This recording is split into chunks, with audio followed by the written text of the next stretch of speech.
People think that you hit rock bottom all at once. Like one day you just wake up and look in the mirror and decide, I'm going to change everything. But the truth, rock bottom doesn't announce itself. It's 1,000 small moments that you ignore. The chair that groaned when you sat down, the stairs that left you winded, the photo you refused to be in. You don't hit rock bottom. You settle there, slowly, quietly, until one day that you realize you've been living at the bottom for years.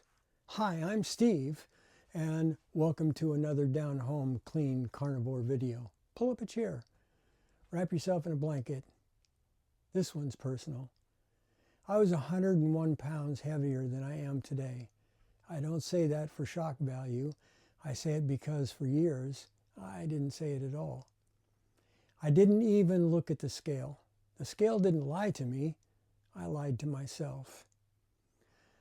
Let me tell you about a day that my son and I went to a car show. It was a sunny Sunday. I didn't really want to go to the car show on opening day of the Seahawks season. But also, I knew that it wasn't often that my son wanted to spend time with me, just me alone. So I stuffed my begrudging looks and I went anyway. Glad I did. He wanted to go because he's a very good photographer, an excellent photographer, and knew that he could get good shots at a classic car show. It was target rich. We wandered through the car show. We wandered through the car show, and there were some truly good and outstanding examples of restored and well-loved cars from years gone by. We turned a corner, and from the corner of my eye, I caught a glimpse of a dark blue truck. It was magnificent. It grabbed me in a way I can't explain. When we got to the truck, I understood why. It was a 1948 Ford, a truck it was a 1948 Ford, the year I was born. I wanted to remember this moment, and so in my powder blue polo shirt, I stepped up next to the truck. I asked my son to take a picture, and he did. And when I saw that picture later, my heart sank, because I realized how far I had let myself go. That's the thing about rock bottom. When you finally see that it's there, it's a tectonic shift. So, let's get honest. Here's what I never said out loud. 256 pounds. I stopped weighing at about 240. The real number? I don't know. I was afraid to find out. Over a 44-inch waist. Blood pressure climbing. Depression, not the sad kind, the empty kind, the dangerous kind. I told the doctor that I knew where, I knew how, I just didn't know when. All hope was gone. Brain fog was so thick I'd walk into rooms and forget why. Mid-sentence, I'd lose the sentence. You know what it feels like to live in a trapped body? Your own body? I do. And here's the secret nobody tells you. Processed food isn't really healthy food. It doesn't have the nutrients to satisfy. It's a cage. It's a prison. It spikes your blood sugar, triggers your cravings, keeps you hungry, and the hungrier you are, the more you eat. And the more you eat, the more you hate yourself. And that's not weakness. It's not a lack of willpower either. That's just chemistry. And somewhere in the middle of all that, the binges, the shame, the 1,000 failed attempts, I'd ask myself a question I'd never asked before. Not, why can't I stop eating? What if the foods are the reason I can't stop? Think about that for a minute. I'll come back to that question. But first, let me show you what processed foods actually do to your brain. Processed food is cheap. at least cheap to make, because it's empty. It gives you calories, not nutrition. It fills your stomach and starves your cells. It hijacks your hunger signals until you can't tell the difference between real hunger and fake hunger. When you're trapped in that cycle, you're not weak. You're not undisciplined. You're fighting a biochemical addiction engineered in a lab, and nobody told you. Nobody told you that the food designed to comfort you was also designed to keep you coming back. That's right, coming back for more. That's not your failure. That's the game.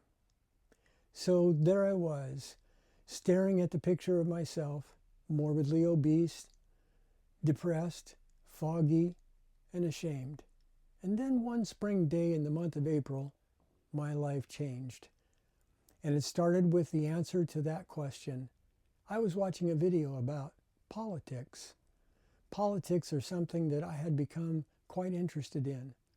In the middle of that video was a clip that really didn't belong, but there it was. It was a Barbara O'Neill video titled Diabetes and Weight Loss. I was pre-diabetic.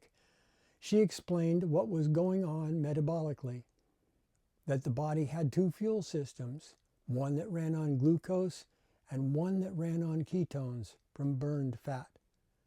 She stated clearly, the body will heal itself if you give it the right conditions. That stuck with me. I knew in that moment that I had heard the truth, and that changed what was on the horizon. She recommended two books, one by Dr. William Davis called Wheat Belly, and referred to the Atkins diet. Both authors were proponents of a low-carb diet. That video led me to adopt a low-carb way of eating. I remember that day clearly. It was the day before trash pickup. I calmly went to the pantry and I unloaded everything and anything that had to do with baking. I was, after all, a baker. Yeah, the one that does the artisan loaves, the sourdough loaves. Into the bin went the flour and the sugar and anything that looked like a carb. Not because I knew what I was doing, but because I was desperate enough to try one more time. My hunger subsided to the point that intermittent fasting became my routine. Some days I was eating as few as 30 carbs, and some days I wasn't. I decided to end the confusion on October 1, 2024, when I went full carnivore. And if you're watching this and you feel trapped in your own body, you're welcome here. This is your safe place. I'm not selling you anything. I'm showing you what happened when one desperate man stopped fighting food and started healing. If this resonates with you, please smash the like button. Click to subscribe now and ding the bell so you won't miss any of the coming attractions. It really helps spread the message to those who need it and want it. Someone out there is sitting on the floor right now, figuratively or literally, and they need to know that there is a way out. My switching to carnivore was actually easy. I'd battled the sugar cravings and the sugar withdrawal, but because I was doing it by elimination steadily over weeks, it helped. What I can tell you is that I was tortured daily by insulin spikes and crashes, and the cravings and snacks that screamed. So it's not like I don't know what others might go through. Indeed, I do. I went through them myself. I already had a goal weight in mind, but it was so far out of reach, I dared not to think of it.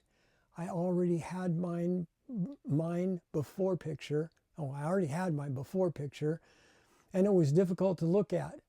I didn't tell anyone what I was doing. It was none of their business. I was doing this for me. I decided I was worth saving. That's it. Not a meal plan, not a workout, a decision. All diets end because of hunger. Diets that restrict calories don't eliminate sugar. Most diets don't care if the calories come from processed food. Imagine that. I had to learn that first.